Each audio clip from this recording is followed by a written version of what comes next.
Okay. Welcome YouTube. I'm recording this draft as well. Getting prepped for Find Your Battlefield Aether Revolt. Um, it's uh, it's Monday today. The draft's coming up on Sunday. Hopefully some of you guys watching that or going to that are going to be watching this. Going to be kind of going through some of the basics of Aether Revolt drafting. Trying to keep it hopefully should keep it a little simple now. For those of you guys prepping for this tournament on Sunday, I'm going to have Ben post this, or I might post it for this weekend. So, here we are, and we have opened a Johnny. Not a bad place to start. Certainly going to consider a bomb. We're definitely going to start with this here. But let's go through the rest of the pack just to make sure we're covering all of our bases here. Whoops, sorry guys. Okay, so going down the line, not going to be taking this vehicle. Aether here is decent but not great. Reverse Engineer is very good if you're in blue. Just draw 3 cards is great, especially you're probably going to pay 4 mana for it, which is a great rate. Aether Swooper is also a good blue card, but I think Reverse Engineer is better. Aether Poisoner is great. Cruel Finality I like a lot. Down here, nothing else worth early. Sweatwork Sprawler is good, and Shock is very good. So I think the 3 best cards are Reverse Engineer, Shock, and then between the Poisoner and the Finality. I think in general I'd probably take the Shock over the Cruel Finality because it's that much more efficient. I think that would have been our pick overall, it looks like. So anyway, that being said, we're definitely taking the Johnny. It's by far the best card in the pack. And we'll keep that in mind. Again, I'm trying to stay open as we go through this. I'm not going to make any big decisions just on the Ajani, but hopefully we have a deck. Hopefully the best deck that we can draft here is worth the Ajani's playable in. So Baral's not great. I think I would take Aether Swooper over Baral. He's good, but he's not great. Pacification or Array is a card that I've not played much, but people tend to like a lot, and it is very good. So this is probably a pick here. We're going to go through here. Slight Requisitioner doesn't do enough, basically. Aether Herder is a fine playable. Aether Inspector is a little bit worse, but still pretty good. Alley Strangle is playable. Night Market Guard is playable. Sideboard card, not a great card. 2 Implements, which are good. The blue one's very good. Fenhauler is also very good if you're in the right deck, but I don't know that I'm in that right deck, and the Array is just a good temporary removal spell that keeps us open, so I'm going to do that. This pack gets a lot more interesting. So, right off the bat, thing that stands out is a Daring Demolition. The card is phenomenal. Just unconditional removal is good to have, despite being slow and costing 4 mana. It's just great to have. Then we've got Winding Constrictor is also an excellent card. Kind of in the bomb category is the best removal spell, good cheaper interaction. Then we've got, again, the rest of the pack is decent blue card, some other not great cards. But the Infiltrator here, 3/1's very good. And the Harpooner can be good. People have been unimpressed with it. However, I do think it's playable and pretty good.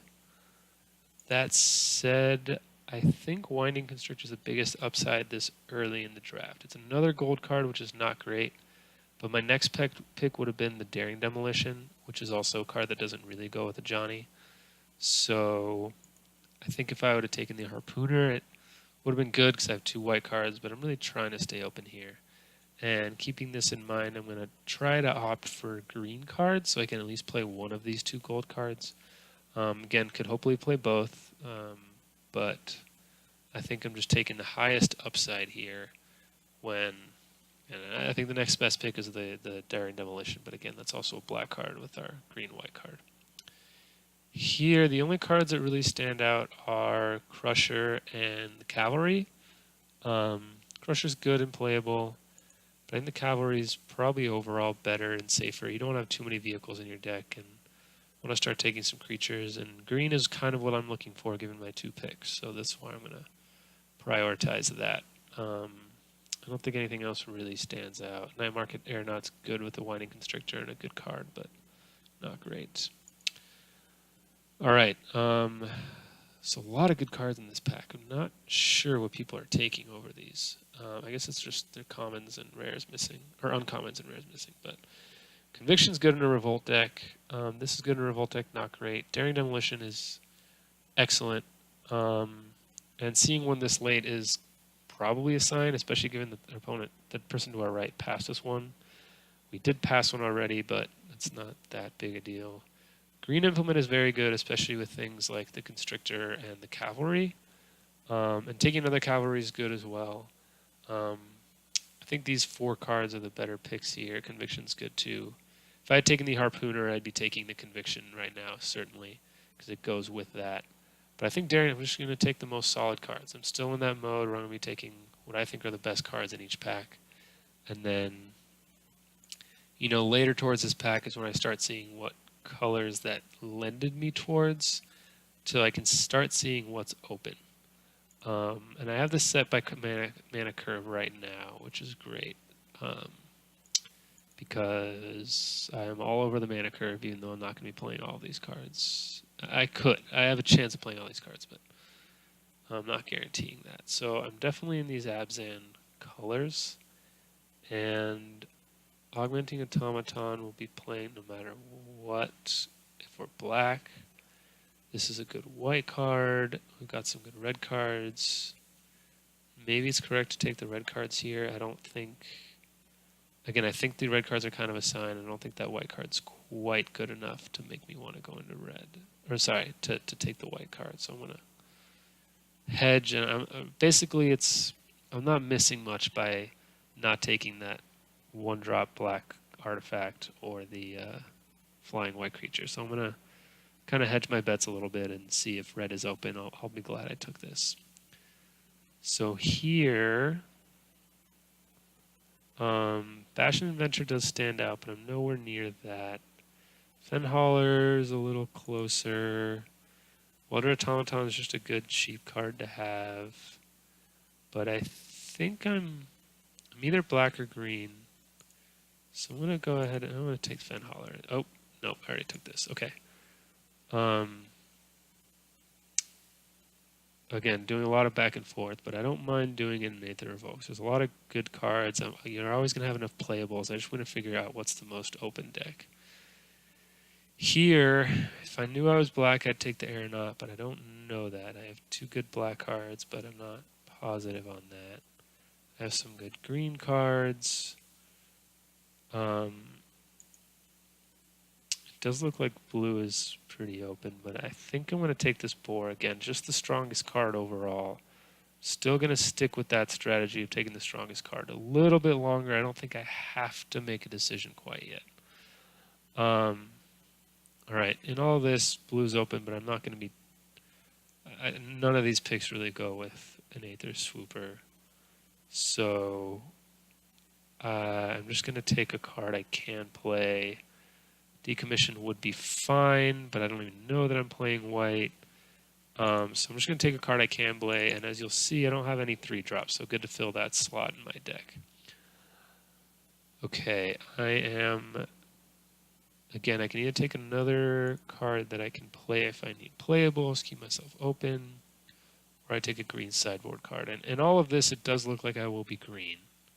Just don't know with what. So having a good green sideboard card is fine, but there's a lot of good artifact removal in green, and if I'm white, I have it in white, and if there's black, then I have good removal in general, so I don't think I need to be taking that. So I'm just going to take another playable here.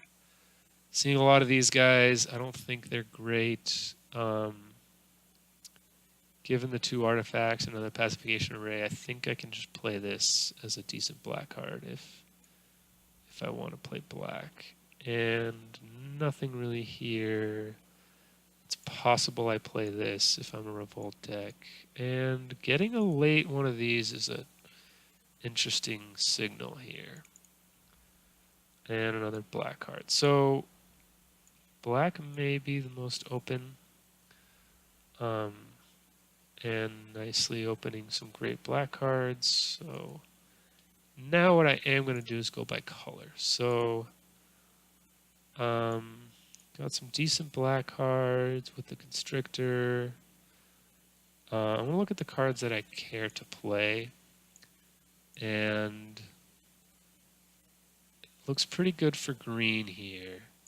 Here's my red, here's my black, and then here's my white. So those are what I'm deciding between. I have two good white cards here. Great black card, another good black card. Great with the Winding Constrictor, and a good red card that's not as strong as the black cards or the white cards. So definitely going to be black or white. And given what I have now, I'd rather be in black. So I'm going to go ahead and take this Siphoner here. Alright, I'm not blue-white, unfortunately. Two good red cards. A little bit of white. Not a great black card. I kind of wish I would take another Fenhauler. But I think two of the better cards here are these two green 2-drops. So our question now becomes, do I want to ramp or do I want to have counters? And given it's looking like we're going to play this Winding Constrictor, and green, black, especially white also are all Revolt colors. So I want to have some Revolt going on. So, and this does trigger that. So I think, again, we're deciding between two 2-drops. I'm happy to take a green card, given that's the only color I know for sure I'm playing right now. And they're both 2-drops, so it's really deciding what works better in our deck. And I think the Bandar goes better in our deck. So that's going to be my pick. Okay. Planar Bridge is not what I want. Assembler is not what I want. Decommission, don't really want. Again, looking, Welder Automaton's a decent card. Frontline Rebel's a decent card. So red aggressive cards are here, but still pretty early for that. I think the two best cards, luckily, are green cards. That's, like I said, we took the best green cards passing to our left. So we should be getting some good green to our right. And then we'll also see what else is open in our secondary color, whether it's black or red or white. But I do think both good, but they both do the same thing. They both play counters. They both trigger Revolt. This one draws a card when it does it, but this one, out of fail-safe as a worst-case scenario, is a 2-mana 2/2, which is great. That just has things later. This is a worst-case scenario you can't really do much with. So happy to take another Scrounging Bandar here. Okay. So now this gets very interesting. I know I'm green.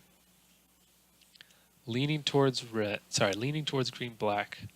Could be green red. Could be green white, but at this point it looks like we're going to splash white or not play it at all. Cards to look at, Crusher is decent. Some decent white cards, but I think the best cards in this pack are these three right here.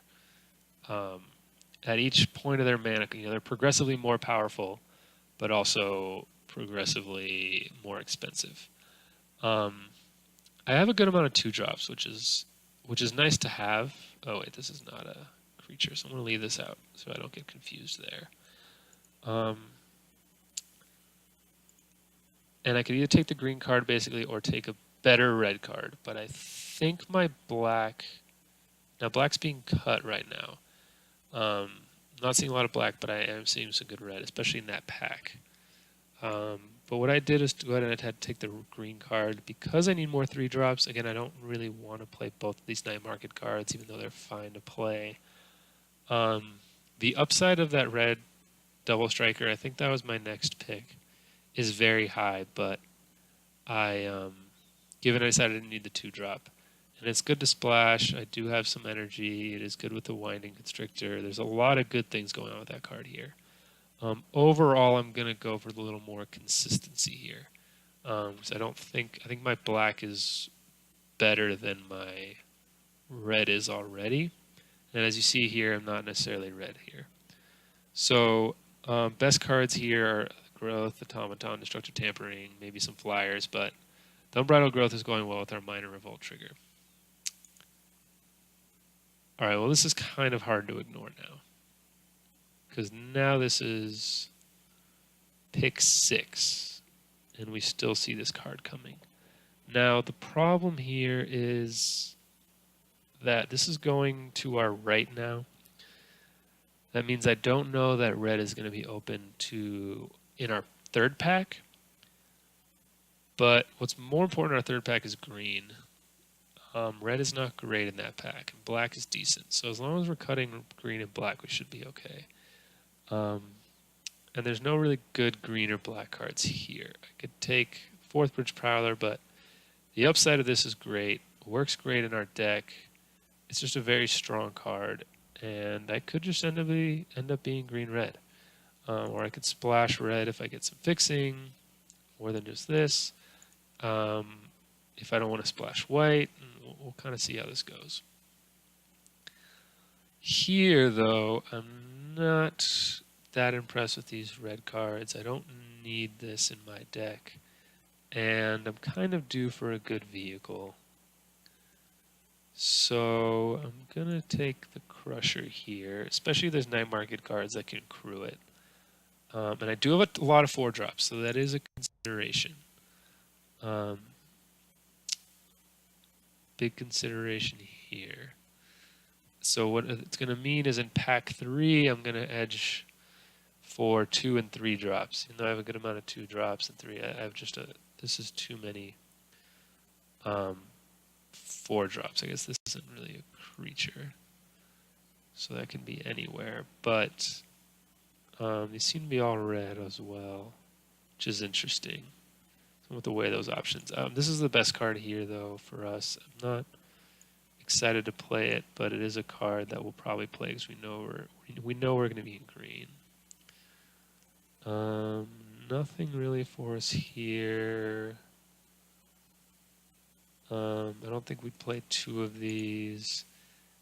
Have one of these. There is a chance I just want more implements, and there's a chance we're in white. So I'm going to take that.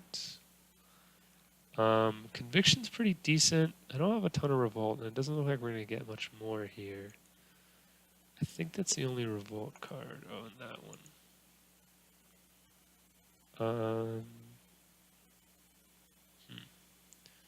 I think this is just a pretty decent playable. I'm not going to take another night market card. Alright, take Mobile Garrison, or, I mean, if I end up playing red instead of black, this is a card I would want to play. And I don't need another vehicle, so I'm going to go ahead and take this. Another card we'd play if we're red. Good green sideboard card. And I'll let someone have that. Okay.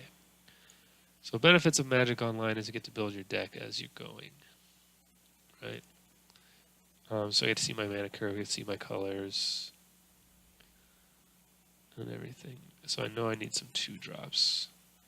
What I'm going to do here quickly is sort by color. So, here's my red and my black. So my black is Constrictor, Glint Sleeve, Daring Demolition, and to some degree this Night Market card, which is not as good.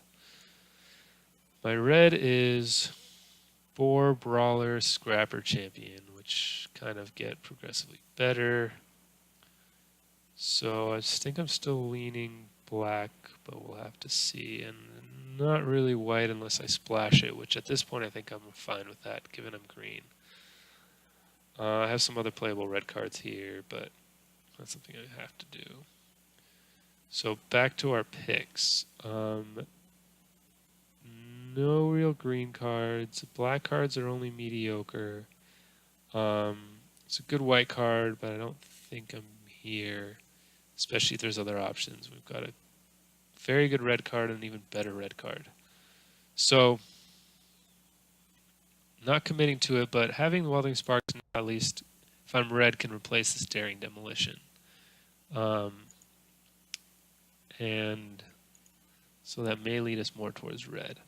kind of a strange back and forth draft, just because there's a lot of power level we saw. But now you guys can kind of see my thought process when I do this, and we'll see how the deck ends up. So we've got no red.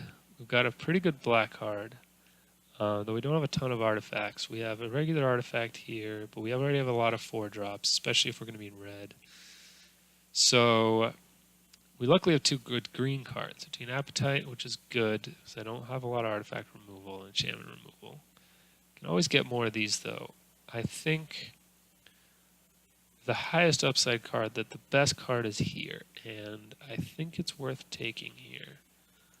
So I'm going to go back to our converted mana cost, and if we are, I'm going to take this here. I'm going to make this a 5-drop effectively. So, because I think that's the best place for it, and if it's higher, you can do it higher. All right, here we have 2 good green cards, a good colorless card, and that's it for us. I do like Filigree Familiar a lot. However, we said if we're not black, which is kind of a bummer at this point, I'm going to want some 2-drops, and I think I want some anyway, and this goes well with a Constrictor. And again, hopefully we'll get another Appetite later on, but you only want 1 of these, maybe 2. I would take as many of these as I could get right now. I would take more Filigree Familiars, but I think it's more important to have good 2-drops here. Okay, let's get the pictures going. A lot of blue, a little bit of black. If we're black, we'd like to have a 4-drop, but overall, I think we're happy just taking a good 5-drop. Don't need a lot of 5-drops, but this would kind of close out our top end, and I'd be happy with that. And then we'll play the rest of our deck that way, and we'll have to decide between the black and the red later. I would love some good fixing, too, so I could splash any number of the good cards I have. However, it's not looking great. All right, let's say I'm not black.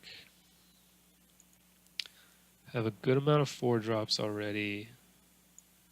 I would have 18 playables, 17 if I don't do this, but I'd probably find a way to splash. This would be a good way to have black and splash the Ajani. Or I could take a Rush of Vitality, which is just a great card if you're in black.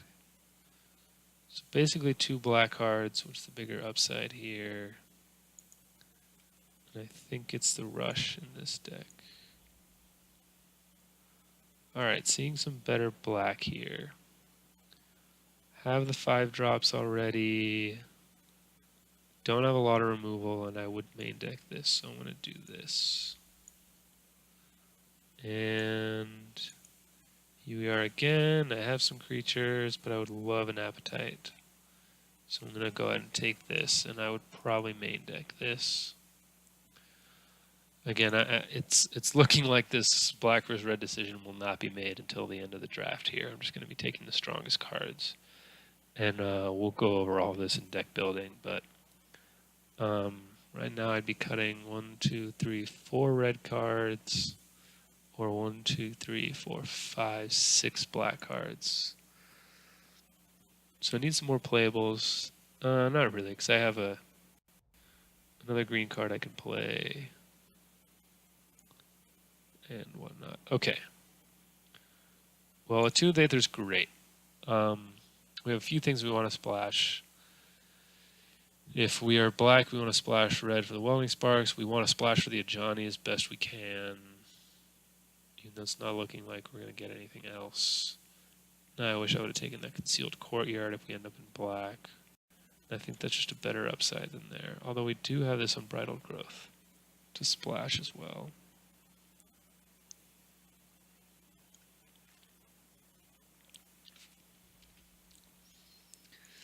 All right. Well, this broker guide. I think we take the broker here. Goes with our black cards, or goes with our Winding Constrictor, I should say. Yeah, it's gonna be a tough call between our colors. If I had another attune with Aether or a prismatic prism, prism would be ideal because we could double splash. No such luck though. All right, I'll take another appetite. I think this card's good enough.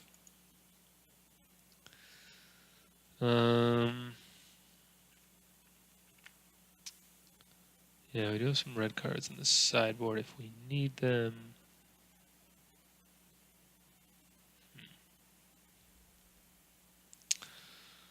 Another good green sideboard card. At least they're green.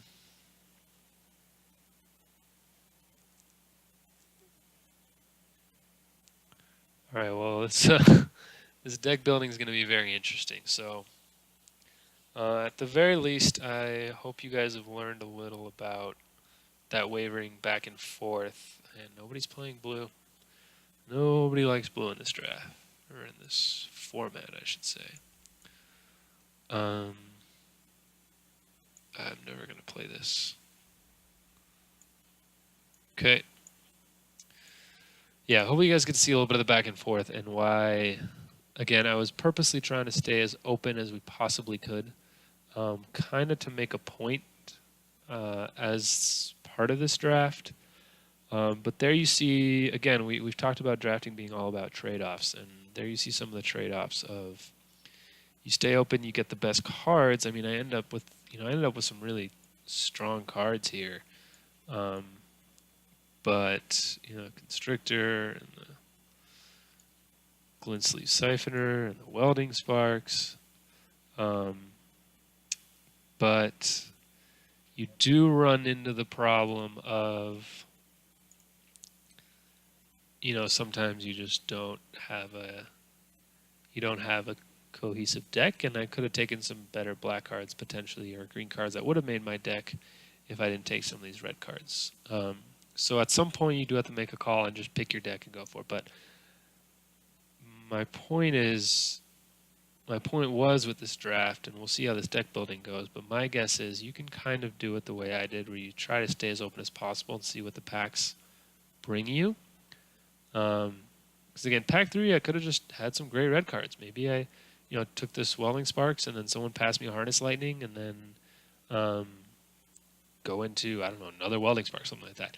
And then maybe it's worth playing red. So that kept me open, and I had those options because I had taken a few other red cards. I had taken some other strong red cards I wanted me to play, or that I could have played. And that's where I'm taking those risks. And there's the risk reward, right? This brawler was a perfect example. I had no red cards. It was about pick 6 or so. But I took it because my upside was, well, if red's open, I'll have a good red card I can play if I end up playing red. And the downside was I missed out on some mediocre green and black cards. Actually, when I passed it over was a mediocre white card, and it turns out it wasn't even white. It was just that Ajani that was sitting there that was making me think I wanted to play white. So that was kind of a calculated risk.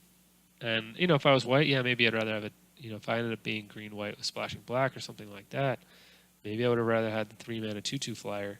But I thought this risk was worth it, and I think it paid off, right? Because now if I wanted to play red, if pack 3 I did get a bunch of good red cards, I could have played it, and it would have enhanced my deck because I thought it was a good card, not just a playable card.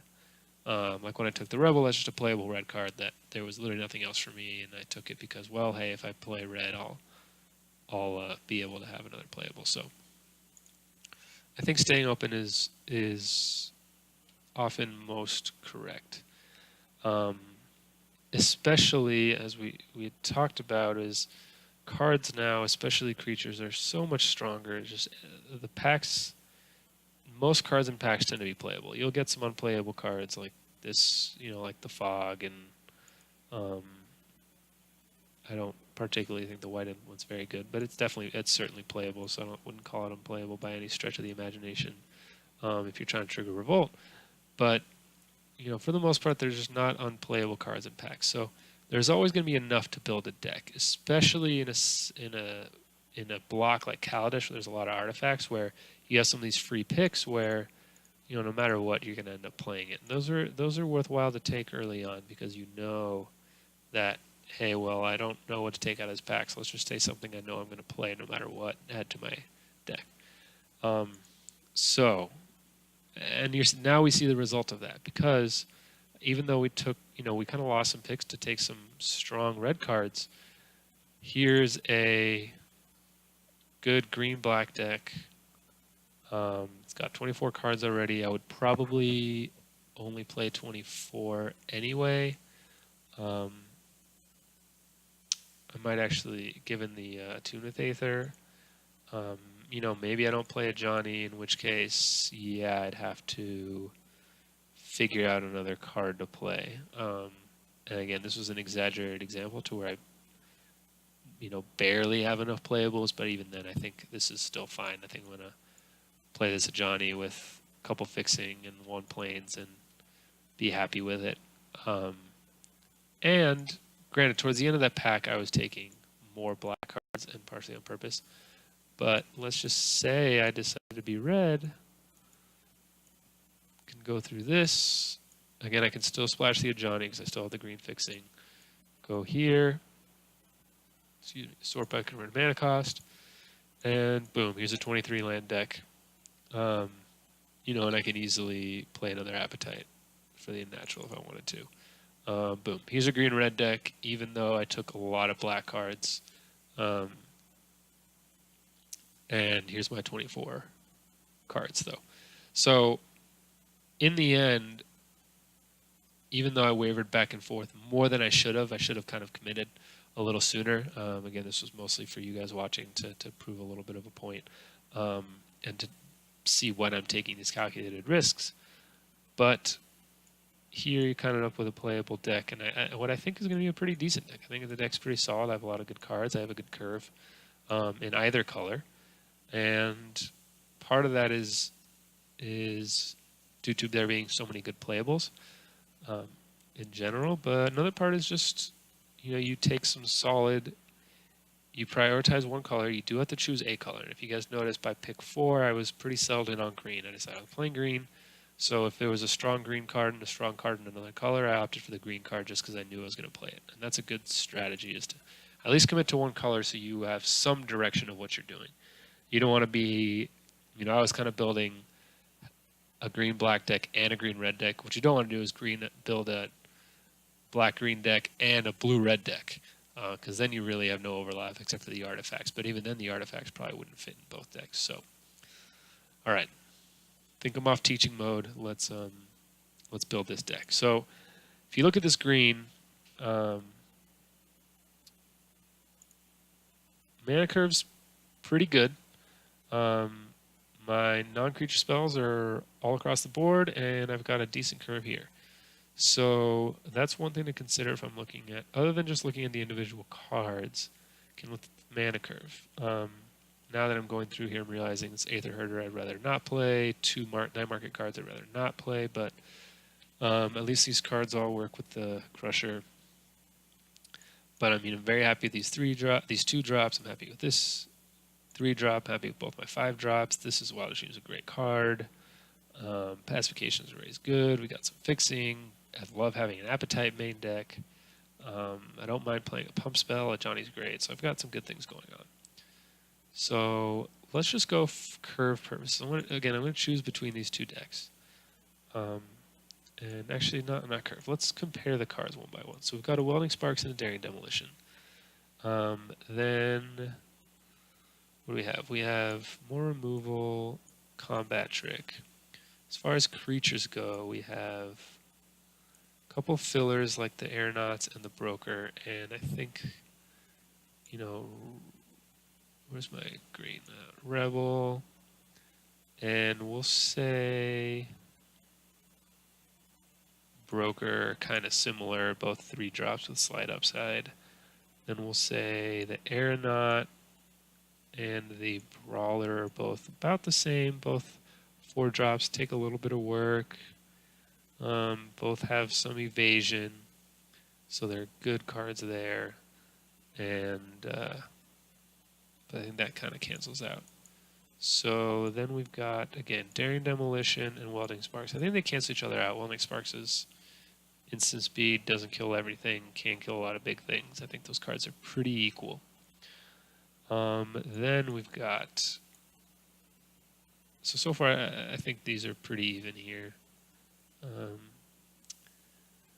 Basically, we've got Winding Constrictor and Glintsleeve Siphoner versus Scrapper Champion and the Outland Boar. So basically smaller, more synergy, gain incremental advantage cards in these two. And then just kind of bigger in your face beatdown cards. So we got to see what works better in our deck. So I think what's left over is this Welder Automaton, which is fine, and Rush of Vitality and Make Obsolete. I think overall these two cards are better than the Welder Automaton, and that's helping make my black decision over the red. But let's compare these, since we have all the time in the world, luckily, with these draft leagues. So I'm able to take the time, sit down, and show this to you guys. So what we have, here's our clear difference between the black and the red. Comes down to these two cards. Both very good, both high-level cards. Got a rare and a premium uncommon, and then we got a premium uncommon and a kind of decent uncommon. As a whole, well, let's see what works better with our deck first. Because I think these cards work well with themselves. Rebel's an aggressive card. Brawler's an aggressive card. These are aggressive cards. As far as these go, these are kind of incremental advantage, small creatures. The Make Obsolete makes you want to, and the Rush of Vitality makes you want to have some early creatures. Lawless Broker goes well with Constrictor. Also, Rush of Vitality is great with the Siphoner because it's great with the champion, really, but it's great with the Siphoner because they're going to have to commit 2 creatures if they do want to try to block it. So to be able to Rush of Vitality and protect my Siphoner is a great way of doing that. So between these two, let's see what works best with our green cards effectively. So what's our green here? We've got some early creatures with counters, and we've got some aggressive 5-drops. That's basically what our green deck is. We've got, again, a little bit of pump spells, and we've got some top-end card advantage type grindy tart things. So our better cards are in the expensive side here. So the question becomes, do we want our other better cards to, again, be more expensive? Or do I want my other better cards to be on the cheaper side? And given that our top end is pretty good, our end game is pretty good with 2 good 5-drops, well, pretty good 5-drops, and then some good card advantage in the late game here. I don't think I need to be worried about trying to end the game quickly with these aggressive creatures. I think I can afford to slow the game down, gain some incremental advantages, and then continue winning either with, again, these will help me, but also just winning with my 5-drops. But let's see how that all lines up with our 2 decks. So let's put the red cards in here. The red deck needed another one of these, so let's sort again by converting mana costs, group creatures separately, boom. Okay. So still we have a pretty good curve, actually. We've got some 2-drops, some 3-drops, some 4-drops, some 5-drops. With things more towards the top.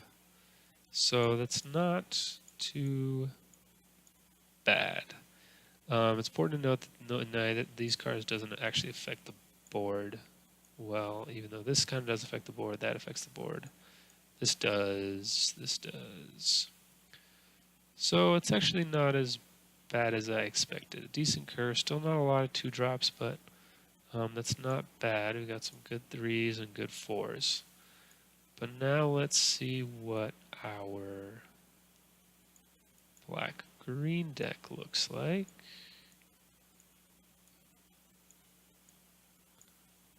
Kind of, again, I should say.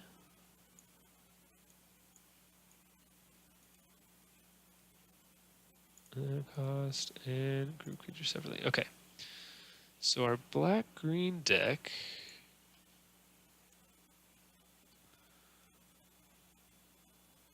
Again, I'm going to put this at 5. This goes there. And let's say this goes there. This is kind of a way, just combat trick more than anything. And let's say this goes here. So basically what we've done is, a Johnny does affect the board, so I'm going to put a Johnny there. We have lowered our mana curve a little bit. So we've got 2 5s here instead of, we had 1, 2, kind of 2 or 3 more 3s and taking this up, but having these two instead of the automaton early in the game. Rush of Vitality is a good early game to kind of keep some advantage. They try to kill a creature, or you can use it to win a combat, especially with the Leopard and the Night Market cards. Make Obsolete also helps to make sure I don't get run over by tokens or something like that, or a lot of aggressive 2/1s or 3/1s, whatever it is, so that I can get to my Johnny, can get to my Wildest Dreams, and all the while, we're not playing mediocre 2-drops here. We just said our 2 better cards are these 2-drops. That, we do have some synergies in our deck for this Constrictor, and for the Glincy Siphoner is just good, but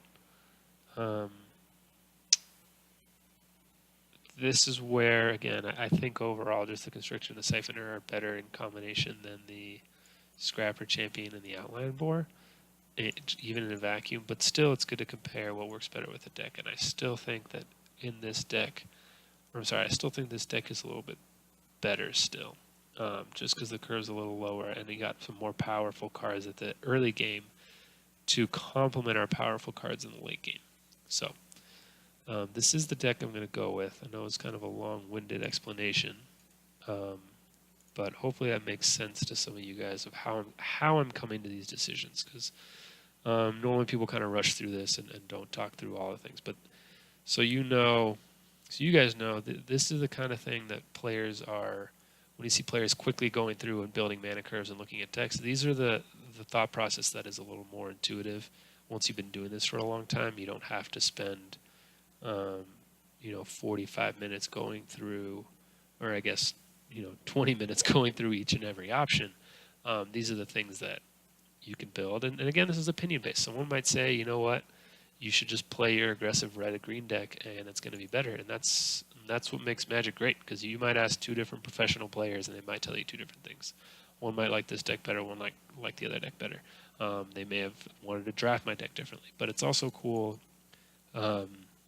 especially when you get to play in something like 500 Battlefield. There's a lot of good players around, and a lot of your friends around. Is you can kind of lay this out exactly how I'm laying it out here.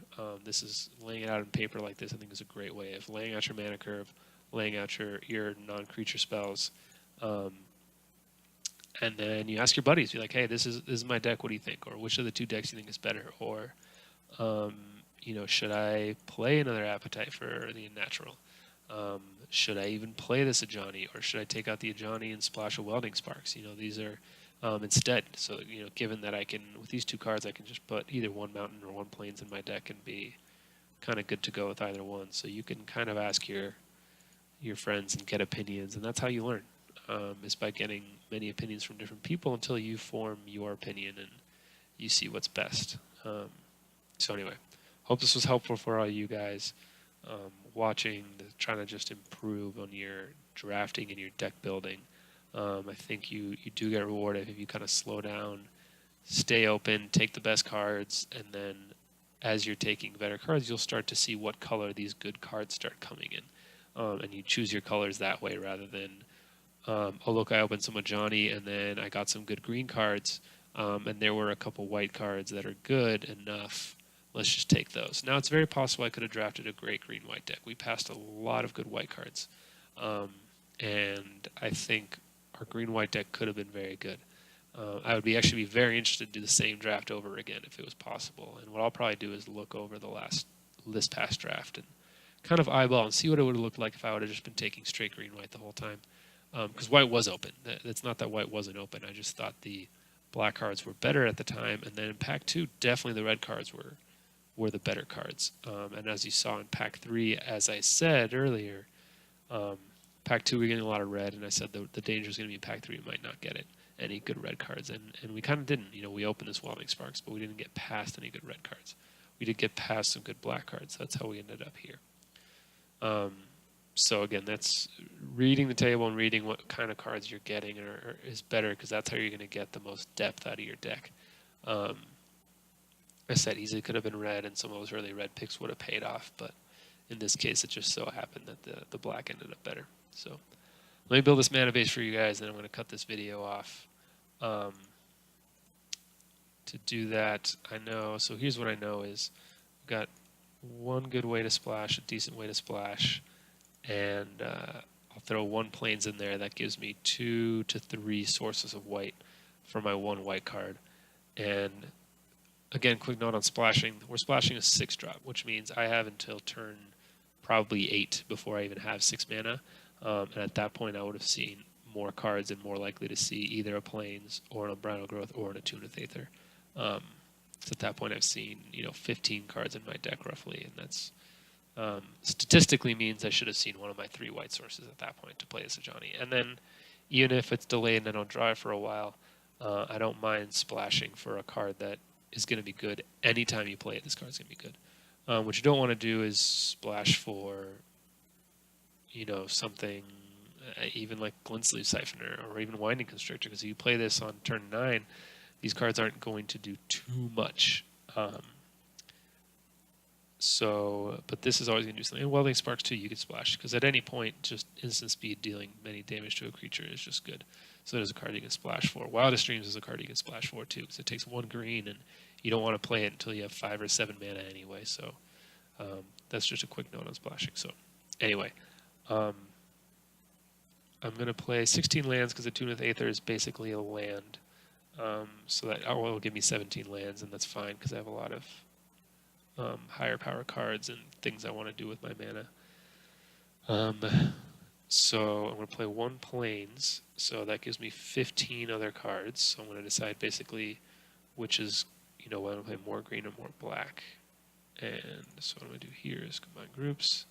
So by color, I have a lot more green. Again, I was probably going to play another green anyway, because I knew this Attune with Aether was going to be important to cast in order to get my black or my white. So the question is if I want to play 9 forests and 6 swamps, or just go with 8 and 7. And given my only double green is the tiger, I don't think I need that many more forests. So I'm going to go ahead and just do, I'm definitely not doing 10-5. So I could do 9-6, and here's the 1 plains. But I think I'm just going to stay consistent and play 8-7. Worst case, if I need more forests, I can Attune with Aether for another forest if I already have swamps and plains. And if I don't have swamps, then I'm going to be glad I didn't play 6 swamps. So it's kind of a win-win. That's why Attune with Aether is so good. So add to the deck, makes 40, sort by converted mana cost. Again, I think this is a great curve. You should have most of your cards at the lower end and then slowly build up to your more powerful cards, but you don't want to have too many of these powerful cards. So I think this is a pretty good example of that. So thanks for watching. Sorry for the long video, but hopefully it's helpful to you guys that are really trying to get the bare bones basics of drafting, and I'm trying to talk through each and every decision, where usually I would just shortcut through a lot of these decisions. So hopefully explanation helped, and look forward to seeing you guys this Sunday.